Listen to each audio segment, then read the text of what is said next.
comments, observations, reactions?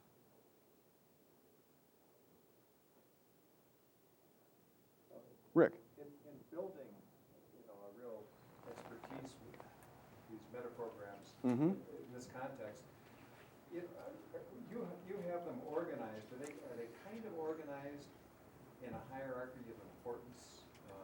Or if you were going to chunk it down for me, which ones would you suggest focusing on, paying attention to first? Okay, well, you're coming a little late to the movie, as we say. And because there was a whole section we did on meta programs. And a short review can be really helpful. That is that English, and every language has its own form, is an S, meaning subject, verb, object language. Which means that every language, every utterance in English, if you will, has a perceptual position, a subject. It has a stated or implied time frame in the verb. It has a content object, meaning information or people or activity or place or things. That whatever this is, it has a certain chunk size, which has both a scope, meaning how much sensory-based information is taken in, whether it's, say, the point of this pen or this entire room, ranging from a very small scope to a large scope, and also as a category. And the category could be more sensory-based, as in the environment, somewhat sensory-based, as in behavior, part of the environment, on up to where people are talking about values, beliefs, identity, which are abstract, nevertheless are encompassing categories that people do act on. So in this sense, every utterance, every sentence, every question has meta-programs throughout, which was one of the points when we were first interviewing Ron earlier in the day. And he would say one thing, and he'd say, well, I like to have room to move. And I'm going, stop, right there. How many meta-programs did we just get? And I, associated to Ron, is showing this that, I like, preference, move, activity. So they show up very quickly. As someone who wants to work with this material, the trick is not so much in getting the person to give you the information, but to slow down the input enough so that you can keep track of it. So in a sense of feeling free to go, oh, that's great, let me write that down, or some little trick to get them to pause their internal tape. So you can go, okay, I got that. And you notice I did that with Ron several times, where I would stop and he could start right up again. And, this appropriate give and take in a conversation. Going on, information type, and what I mean by that is analog information, digital information, reflexive information, meta, and every one of these has that as well. Feelings are about an experience. I feel good about something means that the feelings are meta to the experience. That's information type. Decision strategies, as I pointed out, are generating options, digital, and then choosing among them. That motivation is analog. System variability is what I refer to in terms of modal operators, have to do with system variability, and the idea of sequence versus random versus pattern. In other words, how does the person organize that? What's their relationship to that? These are often implied. We saw that when somebody would say, I do it, and there's a sense, I do it as in a forward kind of desire thing, or somebody was saying, that sense of, I have to. Well, have to, modal operator. So a lot of these are implied if they're not stated explicitly.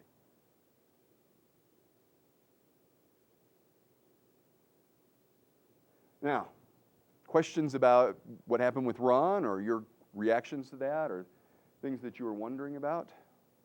Do you feel like something shifted for you in that process? I have a sense that something is different. I think the most important thing that happened is having permission to make a change within someone and actually having a sense of purpose. I think those are the key. Why don't you come on back up here? Does that, and we'll just work off my mic. Yeah, go ahead. No.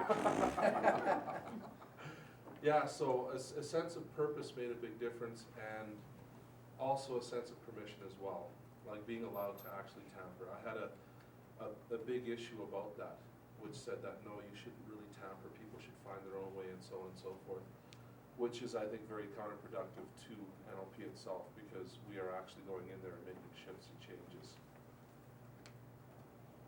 Now, there are two things I'd point out about this. It's typical that, and you know this from your own experience, that the person will pick out something that happened and think that was what was the major thing, and very often it's the last thing. When people do Trimurti, that happens as well, when they move around in the squares, and the last set of squares they go to, well, that's the ones that made a difference. That's misunderstanding the systemic nature.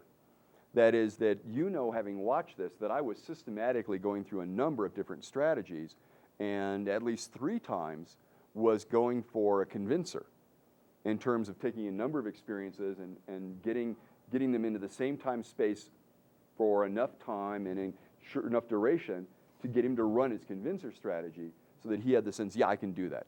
I'm somebody who can do that, which is in a sense an attribution of self.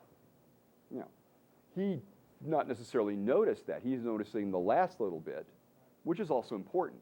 But the question is, would the rest of it have worked without, would the last bit have worked without the rest of it? I guess you gotta stick your hand into something eventually. That's just how it is. Yeah. That's life, period. I mean, heck, I bartend, I've gotta be doing some kind of interactiveness with people. Right, and this is a little different, by the way, as well. It's just beginning to scope smaller and noticing examples of skills, which was another thing I was going for. I kept going for recontextualization. Understand, I'm thinking and working at the level of how can I build a general strategy that will operate regardless of the context that he's in. Because that's what happens with strategies. You run a decision strategy all over your life. You run a learning strategy all over your life. Going to a class is a very good way to learn something. And it also can, at the same moment, inculcate a certain presupposition that is not useful, which is that you learn in classes, you know, instead of being able to learn from life. That you have to go out and learn something instead of reorganizing, recontextualizing your own experience. So there's another way, by my talking, by my use of hands, by my stories, by my challenges, I'm encouraging Ron to try on and to do that recontextualizing strategy. Then I'm listening for examples where you just did that, where it begins to operate automatically. Feel free. Yeah, so the conviction strategy was really developed or directed at convincing you, Ron, that you could do things, you could do these things, and it was almost like it changed a basic belief from I'm not capable to I am capable. I think it's, I am capable of, like, the example that I had in my mind was, you know, working with people, doing NLP, stuff like that. I didn't have something that I could use within that particular context that had proof or evidence. I worked with a few people before in the past, and I did make a difference. And what scared me when I did make a difference with some people is that it went overboard. There was a guy that was extremely shy, he picked only certain types of women, and he wasn't a very good-looking guy, you know, to most people's standards. But I helped him actually reframe some of that, and I made a change, and he literally, I wouldn't say monster, that's sort of, you know, like, basically overstating it, but I was able to do something, and he started getting a lot of women. Supermodels Like beware.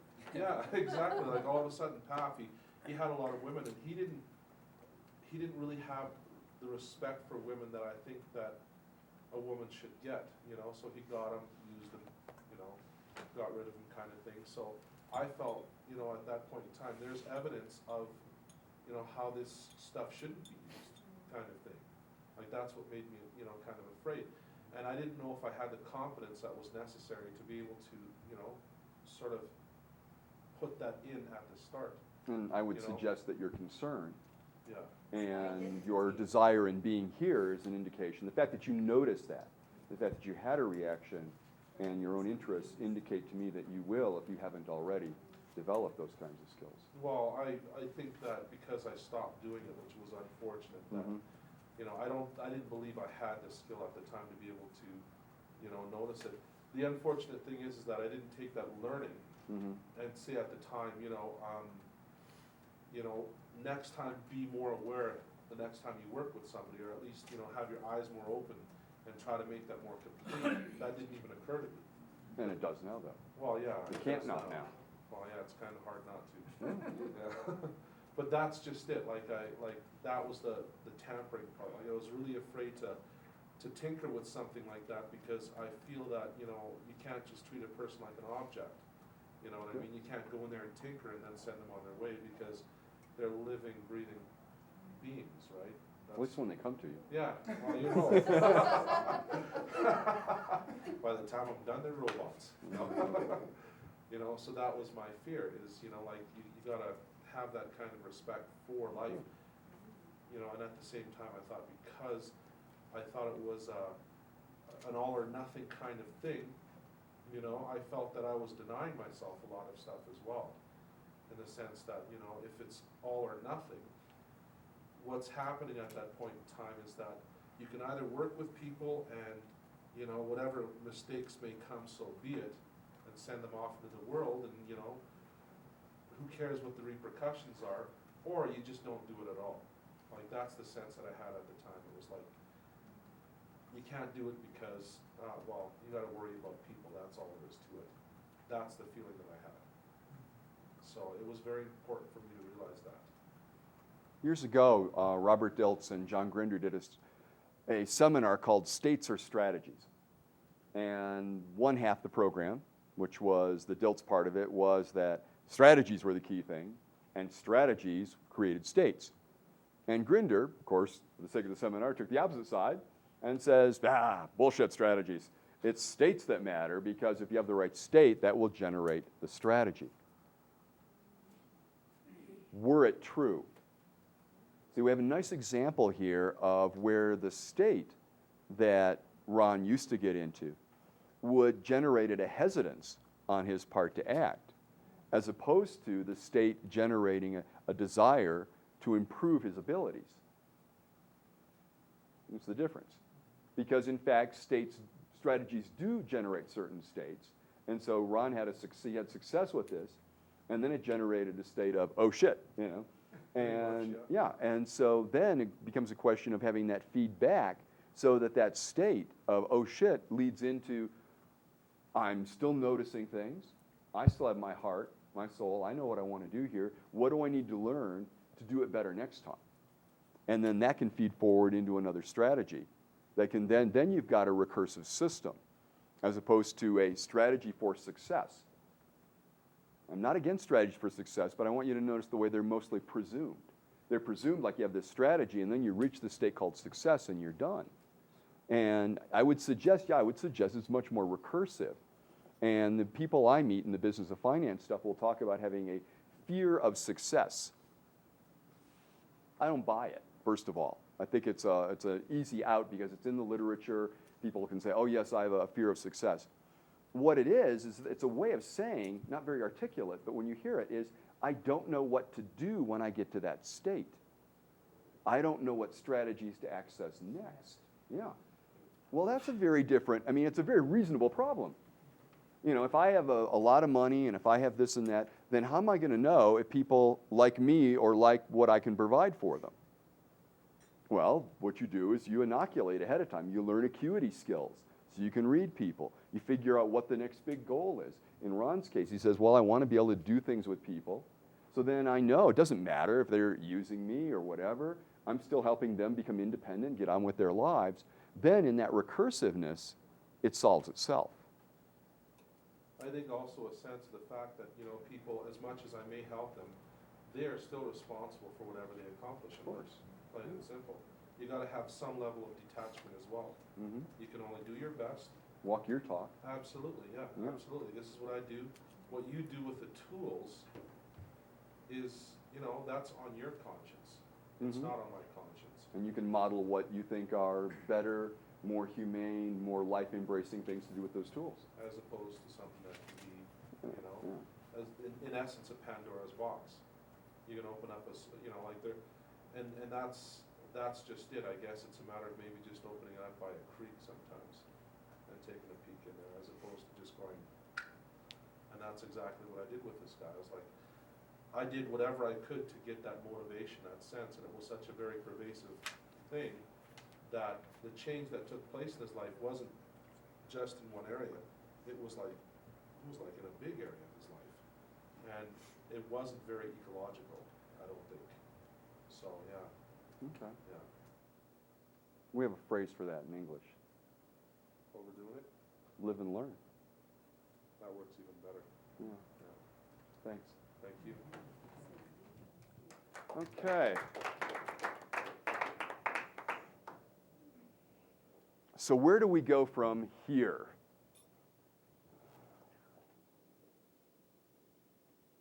You've got some ideas from this, I would imagine.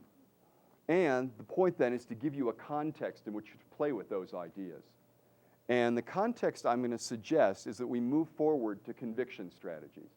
In one of the seminars I was privileged to attend, Bandler pointed out that we never have trouble doing things a second time. It's the first time. That is, we don't know how to do it. And so there's all the hesitance and reluctance and so forth. But if we've already done something, if we've already become convinced we can do it, then we're much more likely to do it. And not only that, if that conviction is based on a number of previous experiences, as in the case with Ron, and we're saying, well, what are these things that you did? And you notice that the moment I was working with it, it didn't matter whether they were negative or positive. It was more the case, what the bigger class I was going for were things that this guy, if he decided to do it, it was getting done. You know, and it was the reading and the bar and the grammar, and I started to stack those up in the same time, even though they were wide apart in years and different in terms of different kinds of content. But I was saying to Ron, look at this as if they're all examples of the same thing. Look at these as if they're examples of how many different times you have been this incredibly powerful, active, learning kind of person that can take on anything regardless of the level of challenge. And then I asked the question, and how many more would you need to become fully convinced? In other words, running a convincer strategy. This is one of a number of ways that people build beliefs. Now, you've worked with beliefs in the sense that you've already got them. You know, the beliefs about money or family or relationships. And you've worked with different kinds of belief changes. I would imagine not only the walking belief change, but the submodalities belief change. You've also worked with re-imprinting. What we want to get at here is that there are different kinds of beliefs and that they're built in different ways.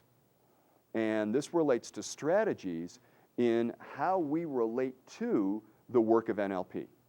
NLP, without thinking very much about it, has gotten into the habit of heading back to the past and changing something back in the past in order that you can be more effective in the present. Would you say that's inaccurate? Yeah. Right. And what is the assumption of that model?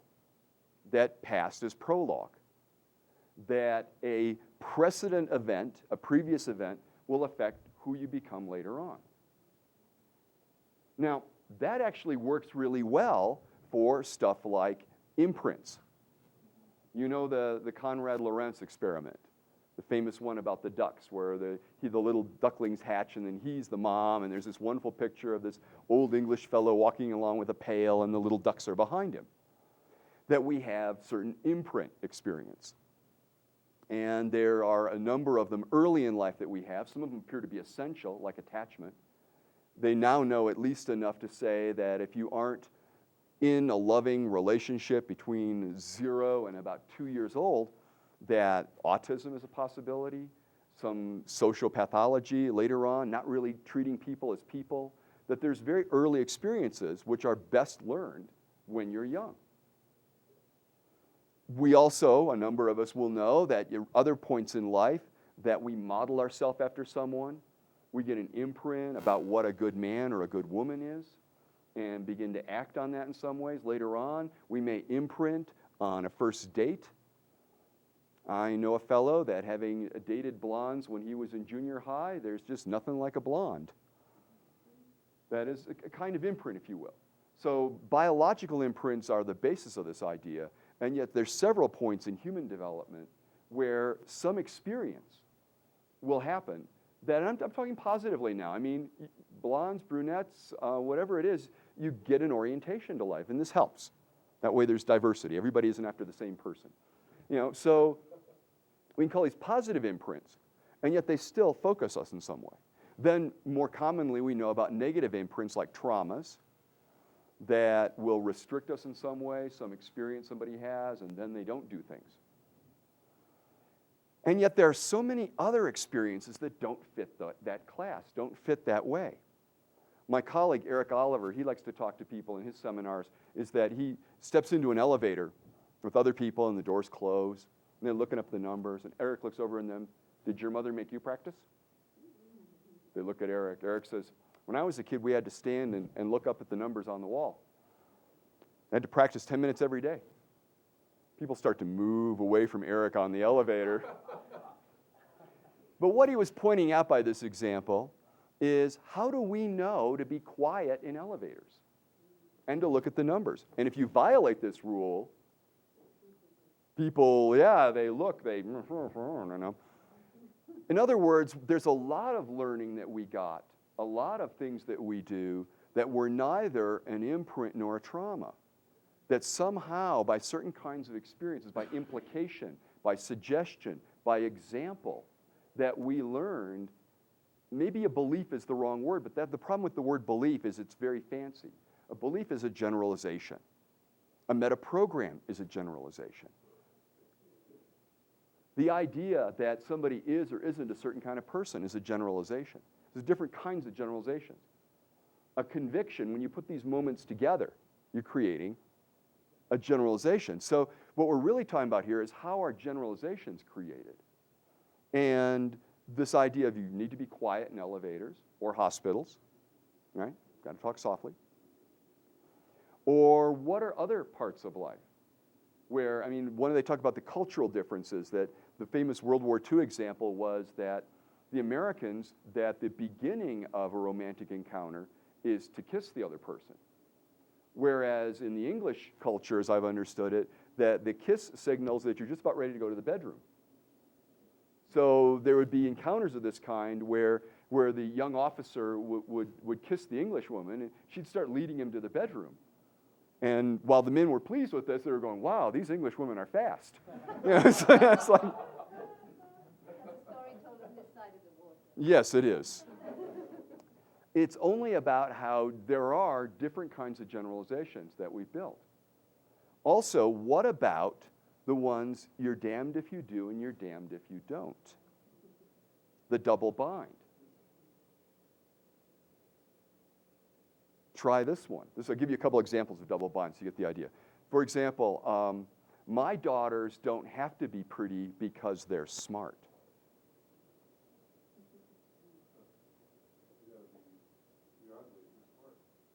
Right, yeah, you better be, if you're not beautiful, you better be smart. And if you're not smart, well, yeah, or you're not, kind of thing. It's a double bind. Or how about this one? This one will sound really benign, but do anything you want so long as you're good at it. Isn't that, yeah, well, but yes, I know a number of cultures have that. It says, I want you to grow up, you can do anything you want. Just be the best. Okay. But what about that? How do you get to be the best if you can't start out making all the mistakes and striking out and floundering? I'm from the town of Michael Jordan, and those that know the history of Michael Jordan know that in the 7th grade, in junior high schools we call it in our country, that Jordan didn't make the basketball team. And the coach said, if you'll come by at 7 o'clock every morning, because Jordan was pleading, you understand, every morning I will coach you, but if you're not here one of those mornings, forget about it. And so he was there every morning and was coached and was arguably in the time the greatest basketball player in the world. But there was that point early on where he was not the best and wasn't even able to make the team. Think of all those guys that are better than Jordan. Whatever happened to them? So there's another way that beliefs get built, by implication, by presupposition, by language patterns. So what I'm getting at here is there's a number of ways that this takes place. And some of them, the ones especially that are built by implication, better to undo those with some modalities.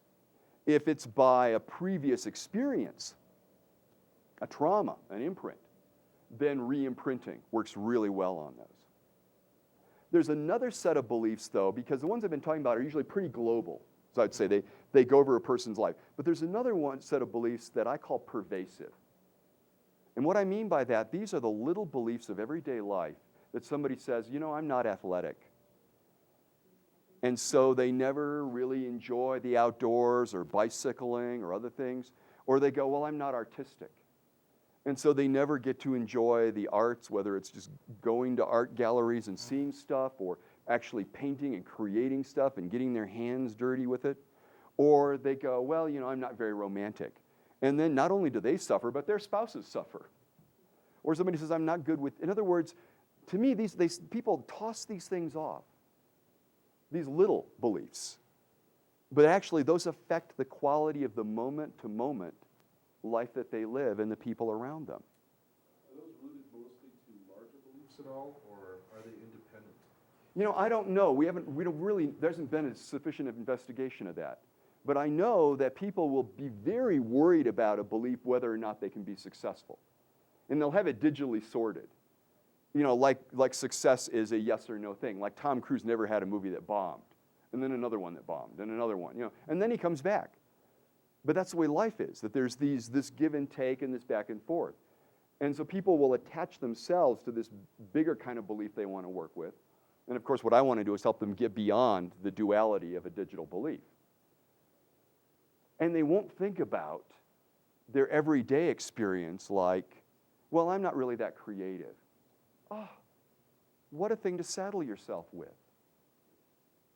And so I'm very curious about changing those, because what I found in my case, in Ron's case, and the traders and executives and everyone else I've worked with about this, is that everyone has these moments of exception, if you will, where they were tenacious, or they were romantic, or they were creative.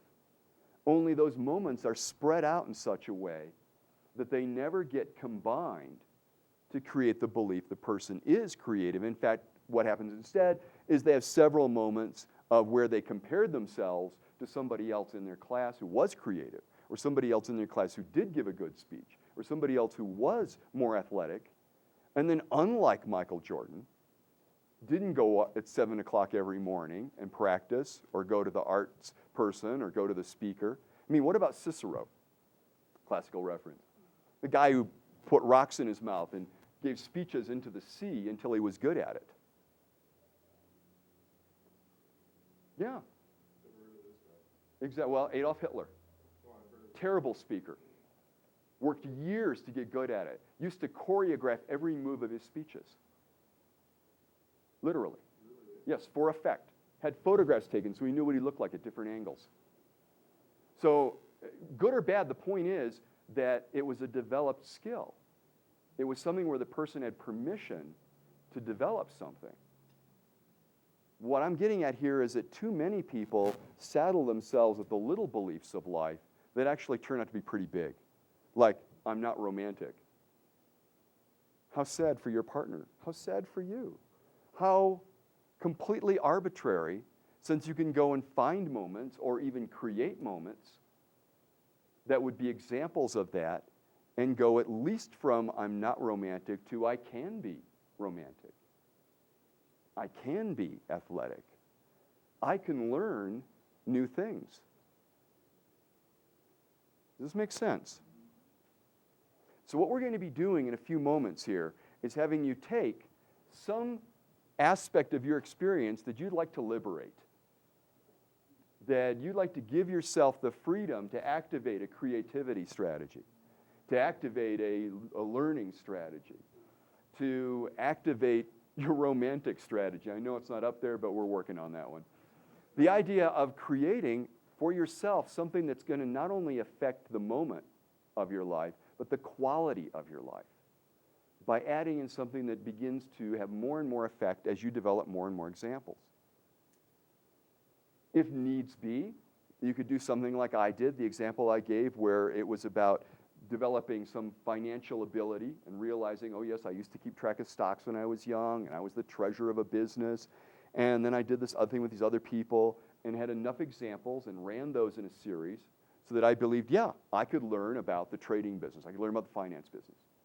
Not that I was suddenly super trader.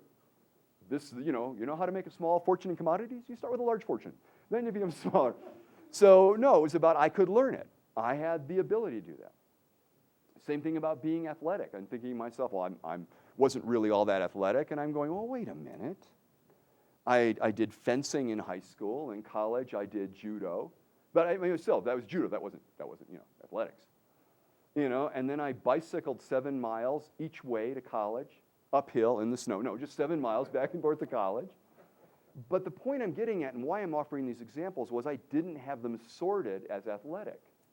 I had it like I needed to get to school, and I needed to get back. I had a bicycle.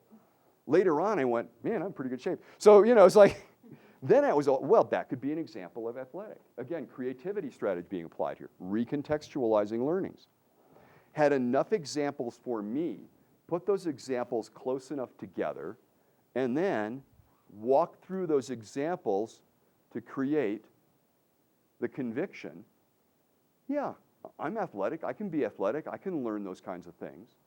Then you can create with reasonableness, and I say reasonableness in the sense of future, because it doesn't mean then you suddenly enter a marathon, but it means that you go, well, I know how to do this, and I want to go do this sport. Well, I don't know as much about that sport, but I didn't know anything about cycling when I started out, and I ended up having a touring bike that I was taking around. So, there's a learning curve. I can utilize that knowledge now because I've got the conviction that I have this ability. So, this is the exercise. Do we need a demonstration, or is that enough instruction? That's enough? Okay, so yeah, the only thing I want to know now is, do each of you have something about yourself that you're ready to let go of and embrace new possibilities? And I said, this is on the very simple, everyday level, of course, where everyone lives. You each got something? What's that? No. I mean, there are things I want, but I don't connect them to that kind of belief. Okay, so just to make sure, Rick, the idea here is that there's some way that you think about yourself that's limiting. Because you say, well, I'm not this, or I can't do that, or... Well, I think I can learn to do it. Almost. I mean, I have limits, physical limits. Mm-hmm. All right. Let me suggest that you go second. And maybe, like Paula Poundstone says, you'll get some ideas from the other people about what they have. All right, new groups of 3. And, yes? No, sorry, I was... Okay. About 30 minutes for this.